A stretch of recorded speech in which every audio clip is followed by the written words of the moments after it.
मैं आतमजीत सिंह साहब, सर आप आपसे अब सीधे सीधे दो तीन चीजें जो मैं इसलिए मध्य प्रदेश की बात कर रहा हूं कि वहां पे जो सरकार गिराई गई उसके बाद वहां कई बाई इलेक्शन हुए, वहां 34 बाई इलेक्शन हुए थे 2018 के विधानसभा के बाद, और अभी तक वहां पे 34 बाई इलेक्शन हुए। उसमें से 21 बार बीजेपी जीती और 13 बार कांग्रेस जीती। एक दिलचस्प आंकड़ा और यह है कि उसमें से केवल 3 सीटें ऐसी थी जो बीजेपी द्वारा खाली की गई, बाकी 31 सीट कांग्रेस के ही एमएलए खाली किए और फिर उसके बाद जीते। लेकिन उन तीनों बीजेपी की सीट, झाबुआ से बीजेपी के गोमान सिंह दामोर साहब एमपी हो गए तो वहां पे बाई इलेक्शन हुआ। फिर अगर से मनोहर ऊंटवाल साहब की मृत्यु हो गई। फिर जुगल किशोर बागड़ी साहब की रायगांव से डेथ हो गई। ये 3 जो बीजेपी द्वारा रिक्त किए हुए सीटें थी, इसके बाई इलेक्शन में कांग्रेस जीती।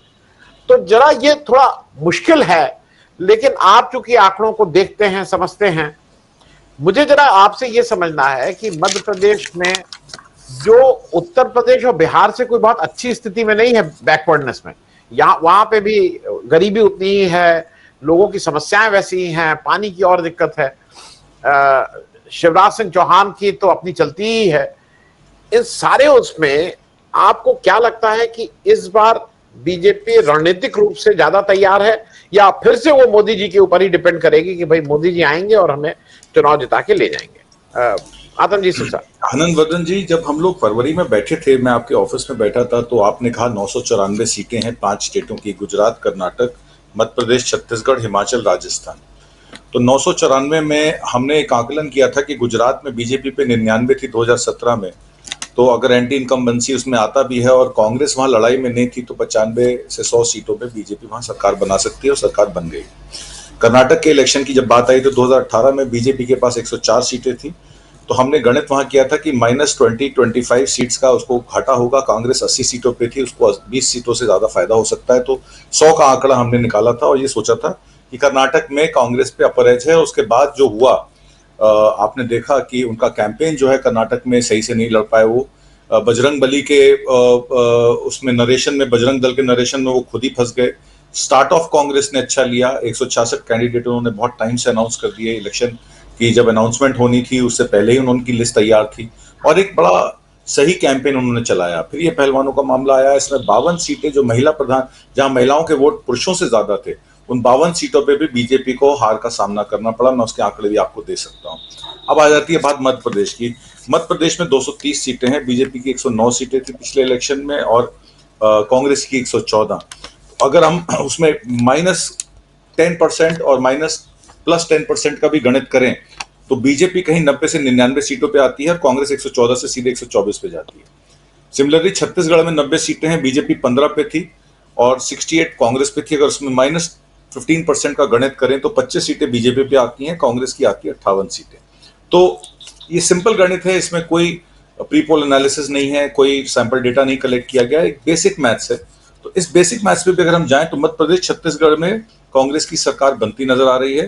हिमाचल में ऑलरेडी बन चुकी है। हिमाचल का भी हमारा असेसमेंट ठीक था कि अगर आम आदमी पार्टी इलेक्शन नहीं लड़ेगी हिमाचल में तो कांग्रेस के पास अपर एज है। अब आ जाती है राजस्थान की बात, जिसमें 200 सीटें हैं। 200 सीटों में बीजेपी पिछले इलेक्शन में 73 पे थी, कांग्रेस 100 पे थी, और उसमें भी अगर हम प्लस माइनस का 15% का गणित करें तो वहां हंग असेंबली की आसार नजर आते हैं। 85 सीटें कांग्रेस की और राजस्थान की 88। ये तो गणित है आगामी आने वाले इलेक्शन का। तो जहां तक मध्य प्रदेश की बात है, मध्य प्रदेश में आपको पता है कि वहां पे सरकार खरीदी गई और सरकार वहां के एमएलए को डिफेक्ट्स करा के खरीदी गई। सबसे मेन मुद्दा मध्य प्रदेश का ये है। और मैं ये भी कहना चाहता हूं कि अगर धन बल से अगर मध्य प्रदेश की सरकार चल सकती तो फिर शिवराज मामा जी के अगेंस्ट जो है इम्प्रोप्राइटरी के मामले नहीं होते। वहाँ मीना साहब हैं, उनका 45 एकड़ का एक उन्होंने जमीन खरीदी, वो पैसा कहाँ से आया उस पर ऑलरेडी लोकायुक्त की वो चल रही है। और इसमें जो उनका विजिलेंटे ग्रुप का जिस तरीके से कॉप प्रोटेक्शन ग्रुप बना बना के और उनको लॉ एंड ऑर्डर सिचुएशन को खराब किया जाता है बीजेपी सरकारों में। हरियाणा में ये किया गया, कर्नाटक में करने की कोशिश की गई पर कामयाब नहीं हो पाए। मध्य प्रदेश में भी ये कॉप विजिलेंटे ग्रुप्स जो हैं ये बहुत ज्यादा डिस्टॉर्शन करते हैं, गरीब मजलूमों को पकड़ लेते हैं, एक माइनॉरिटी सेगमेंट के लोगों को पकड़ लेते हैं, ध्रुवीकरण करने की कोशिश की जा रही है, पोलराइजेशन की कोशिश करी जा रही है। पर वोटर्स ने कर्नाटक इलेक्शन में एक बात तो इन लोगों को सिखा दी, उन्होंने ये बता दिया कि आप फेडरल स्ट्रक्चर का जो एक प्रावधान है कॉन्स्टिट्यूशन में, डबल इंजन की सरकार बता के, ट्रिपल इंजन की सरकार बता के आप फेडरल स्ट्रक्चर को नहीं छेड़ सकते। सेंटर का काम है स्टेट्स को असिस्ट करना। इसमें आप ये नहीं कह सकते कि डबल इंजन की सरकार होगी तभी डेवलपमेंट हो पाएगा, नहीं तो दंगे हो जाएंगे और ये हो जाएगा और वो हो जाएगा। तो इन चीजों से अब मुझे लगता है कि बीजेपी को नेगेटिव मार्केटिंग मिल रही है, और ये पोलराइजेशन कमलाइजेशन अक्रॉस लाइंस जितनी भी स्टेट्स हैं, अब कर्नाटक की बात ले लीजिए, तेलुगु, तमिल, कन्नड़, बंगाली, यूपी के लोग, बिहार के लोग, मतलब एक कॉस्मोपॉलिटन स्ट्रक्चर है, आईटी कैपिटल है। अब वहां पे अगर आप सबको एक ही ब्रश से पेंट कर देंगे और कहेंगे ये तो हिंदूवादी सोच के हैं, और जो हिंदूवादी हैं वो जय श्री राम का नारा लगा के वोट करेंगे और बजरंग बली के नाम पर वोट करेंगे, तो बजरंग बली तो बहुत, देखिए बजरंग बली को जब संजीवनी बूटी लाने को कहा गया तो वो पहाड़ ले आए, क्योंकि उनको नहीं पता था बूटी क्या है। जब उनको कहा गया कि भाई सूरज की रोशनी कम चाहिए तो वो सूरज में सूर्य ग्रहण उन्होंने लगा दिया। तो बजरंग बली तो बहुत खतरनाक है, बजरंग बली गला उल्टी भी चला देते हैं। तो बीजेपी के खिलाफ तो बजरंग बली की गदा उल्टी चल गई। और मध्य प्रदेश में यही कमलनाथ कह रहे हैं कि बजरंग बली के मंदिर के लिए हम इतना दान करेंगे और वो करेंगे। बट अब आज भी मैंने एक इंटरव्यू में देख रहा था, शिवराज चौहान जी ने स्कीम निकाली है। स्कीम क्या निकाली है उन्होंने?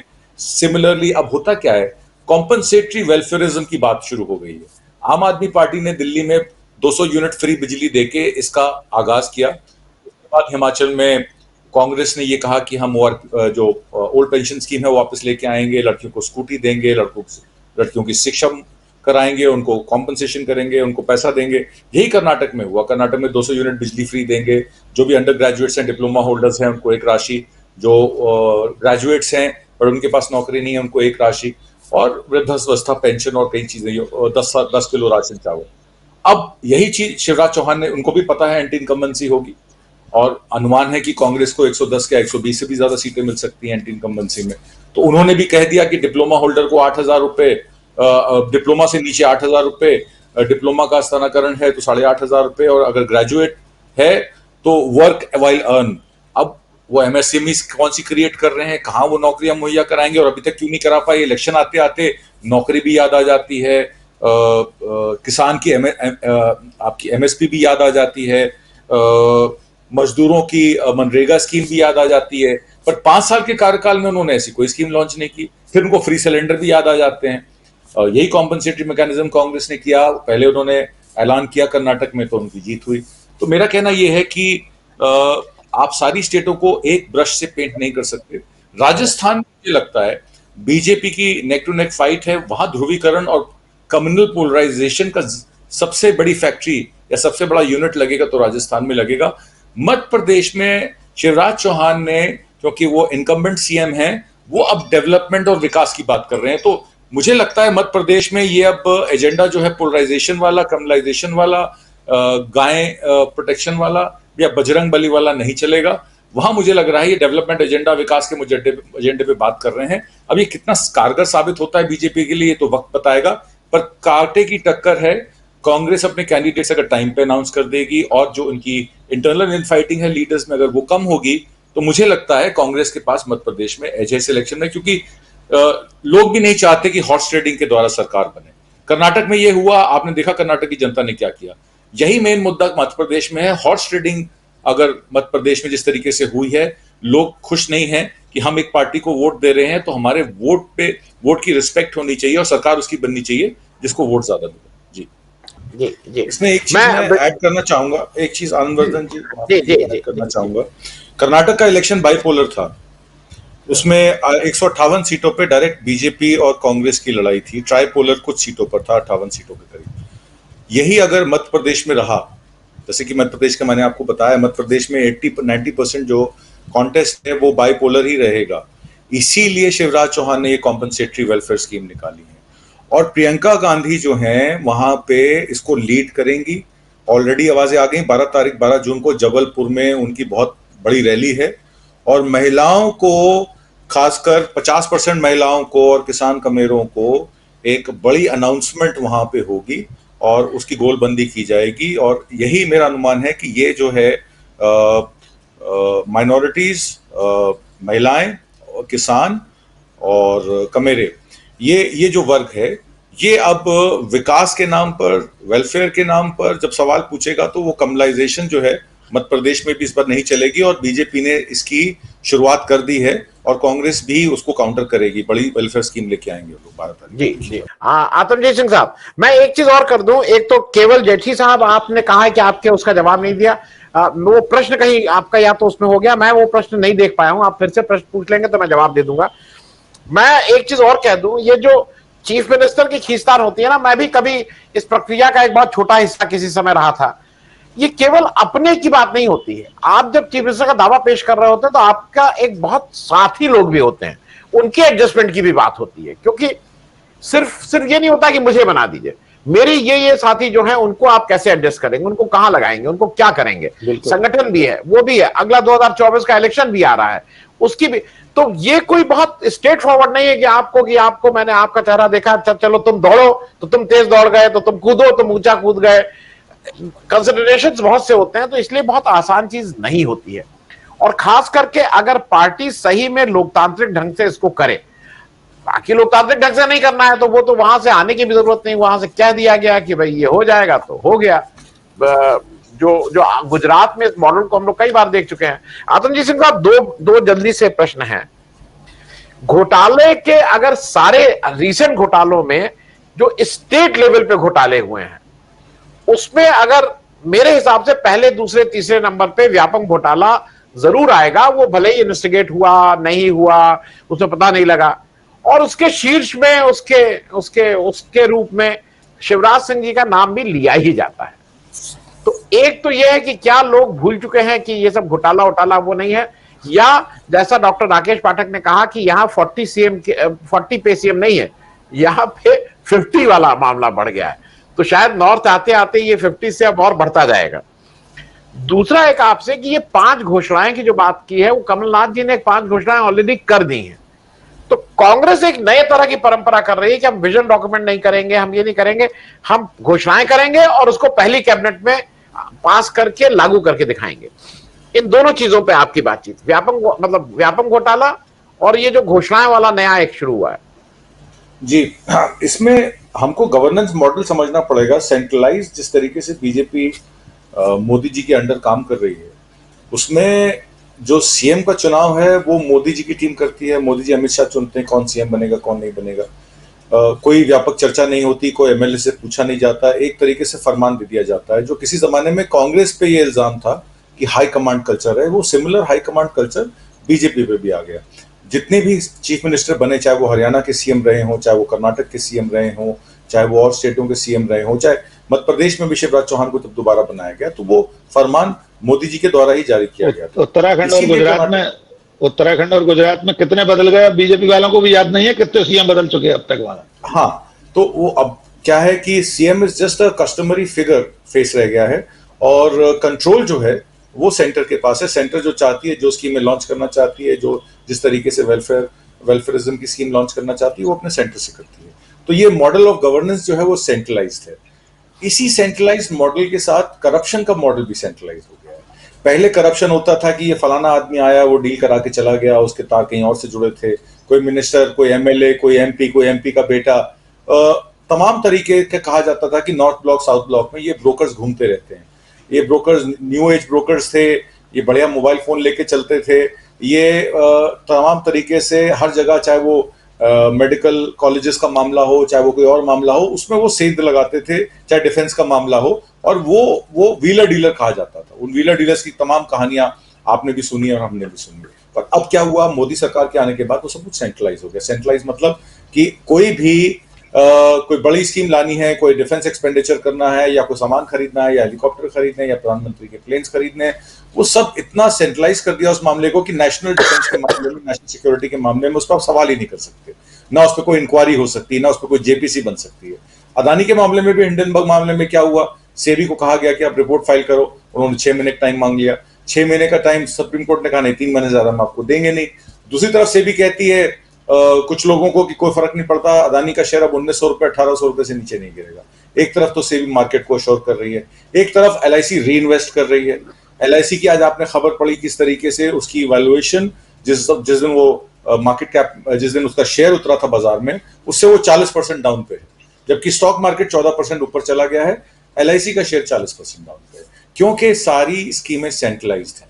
प्रधानमंत्री डिसाइड करते हैं कि एलआईसी का पैसा कहां लगेगा, एसबीआई का निदेशक कौन होगा, ईडी के किस निदेशक को, किस डायरेक्टर को कितनी एक्सटेंशन देनी है, कौन सी स्टेट में कौन से प्रदेश का संगठन मंत्री होगा जो वहां कोऑर्डिनेट करेगा। तो जैसे कहने का मतलब है कि चेंज स्ट्रक्चर कर दिया इन लोगों ने। अब आ जाते हैं वेलफेयर स्कीम्स पे। अब वेलफेयर स्कीम्स जो ये शुरू हुई, पहले एक आम आदमी की बात आई कि आम आदमी को उसकी पॉकेट में कुछ डाल दो, चलो ठीक है, उसको 500 रुपए में सिलेंडर दे दो, उसको 200 यूनिट बिजली फ्री दे दो, उसको लाभार्थी बना के 80 करोड़ लोगों को 10 किलो राशन दे दो, ताकि उनको ये ना लगे कि उनको छोड़ा गया, लेफ्ट आउट किया गया। ये लाभार्थी वर्ग मध्य प्रदेश, राजस्थान, उत्तर प्रदेश में तो आवाज निकाल के निकला, उन्होंने कहा भी मोदी जी ने बहुत अच्छा किया, पर यही लाभार्थी वर्ग कर्नाटक में फेल हो गया। मध्य प्रदेश में ये लाभार्थी वर्ग कितना मोदी जी का एहसान मानता है कि उनको फ्री वैक्सीन या फ्री राशन प्रोवाइड किया गया, ये तो टाइम बताएगा। पर अब जो मामला महिलाओं का है, कर्नाटक के इलेक्शन में मैं आपको एक और आंकड़ा दे दूं, कर्नाटक के इलेक्शन में 2023 में बीजेपी को एक भी शेड्यूल्ड ट्राइब की सीट नहीं मिली, जबकि कांग्रेस को 14 और जेडीएस को 1। 2018 के इलेक्शन में बीजेपी को 7 सीटें मिली थी। इसी तरीके से जो शेड्यूल्ड कास्ट वाली सीट्स थी, उसमें बीजेपी को जो पिछले इलेक्शन में 16 सीटें मिली थी, इस इलेक्शन में उनको 21 सीटें मिली हैं। कांग्रेस को 12 की 12 मिली हैं और जेडीयू को 3 का नुकसान हुआ है। तो अगर हम SC SC काउंट से भी चलें, दलित काउंट से भी चलें, तो बीजेपी का कहीं ना कहीं जो वोट है वो हिला है। और इस समाज के लोग मध्य प्रदेश में भी काफी बड़ी संख्या में है, तो क्या ये मध्य प्रदेश में भी देखने को मिलेगा? एक बात और है, जो आज की डेट में सोशल स्क्रिप्ट लिखी जा रही है, सोशल जस्टिस की बात आ रही है, एक नई पॉलिटिकल आइडेंटिटी की बात आ रही है। किसान कमेरों पे कोई बात नहीं करता था, महिलाओं के शोषण पे कोई बात नहीं करता था, महिलाओं के सशक्तिकरण पे कोई बात नहीं करता था, महंगाई पे जरूर बात होती थी कि प्याज महंगा हो गया, सब्जी महंगी हो गई, सिलेंडर महंगा हो गया। स्मृति ईरानी जो सिलेंडर सर पे रख के चली थी, अब 1300 रुपए का हो गया, महिलाओं का उत्पीड़न हो रहा है, तो महिला कल्याण मंत्री बोल नहीं रही है। जब पूछा जाता है सवाल कि महिला कल्याण मंत्री क्यों नहीं बोल रही हैं, या नेशनल कमीशन ऑफ वुमेन क्यों चुप बैठी है, रेखा शर्मा क्यों चुप बैठी है, तो कहा जाता है भाई तुम नहीं जानते कि कंट्रोल कहां से होता है। जब सबको पता है मोदी जी, अमित शाह जी सरकार चला रहे हैं, तो महिला कल्याण मंत्री कुछ बोले या ना बोले उससे क्या फर्क पड़ता है। तो ये जो पॉलिटिकल आइडेंटिटी या पॉलिटिकल नई पॉलिटिकल चॉइस होगी, पॉलिटिकल क्लास बन गई, एलीट पॉलिटिकल क्लास जो पूंजीवाद को समर्थन देती है, जो उन लोगों को समर्थन देती है जो सरकार की अच्छी बात करते हैं, और जो सरकार की बुराई करता है उसके खिलाफ वो ईडी, सीबीआई, इनकम टैक्स और हर तरीके के प्रताड़न करते हैं। छत्तीसगढ़ में भी सुप्रीम कोर्ट ने संज्ञान लिया, इन्फोर्समेंट डायरेक्टरेट को लताड़ा कि भैया तुम क्यों वहां के स्टेट ऑफिशियल्स को तंग कर रहे हो। तो जिस तरीके का प्रताड़न, जिस तरीके का victimisation non BJP ruled states का हो रहा है, पब्लिक ये सब देख रही है। और सोशल जस्टिस पे जहां तक बात आ गई, जिस तरीके की सोशल स्क्रिप्ट या नई सोशल आइडेंटिटी खोली जा रही है, ये जो सोशल इंजीनियरिंग का फॉर्मूला है, ये तो नहीं चलेगा। आपने ठीक कहा कि अब तो इलेक्शन बाय इलेक्शन आप स्कीम निकालिए कि ये 5 चीजें आएंगी, हम इसको पहली पार्लियामेंट, जो पहली हमारी असेंबली होगी, कैबिनेट मिनिस्टर्स की मीटिंग होगी, उसको इंप्लीमेंट करेंगे। Instant justice, instant social gratification, instant जो है वो रिजल्ट्स, वो अब पब्लिक भी उसको मान रही है। और किसी तरीके से मोदी सरकार ने जो वादा किया था, मैं विकास दूंगा, मैं चौकीदार हूं, मैं कुछ होने नहीं दूंगा, और ये सब मामलों में जो एक मेन बात दब के रह जाती है, 2019 का इलेक्शन जो था वो पुलवामा पे लड़ा गया। कितने भी आंकड़े निकाल लीजिए, जितने भी प्री पोल हुए थे, सबने ये कहा था कि मोदी जी का दोबारा आना मुश्किल है, पर पुलवामा हुआ, उसके बाद बालाकोट हुआ, फिर क्लियर स्वीप मिल गई। आज उसी पुलवामा पे सवाल पैदा हो रहे हैं। तो अगर ये पुलवामा पे क्वेश्चन मार्क हो गया कि 2019 में पुलवामा जो हुआ वो डॉक्टर था या इंजीनियर था, जिसका जिक्र सतपाल मलिक ने कहा, आज उनके पर्सनल पीए और उनके मीडिया प्रभारी के यहाँ 12 जगह रेड पड़ी है सीबीआई की। क्या मतलब है?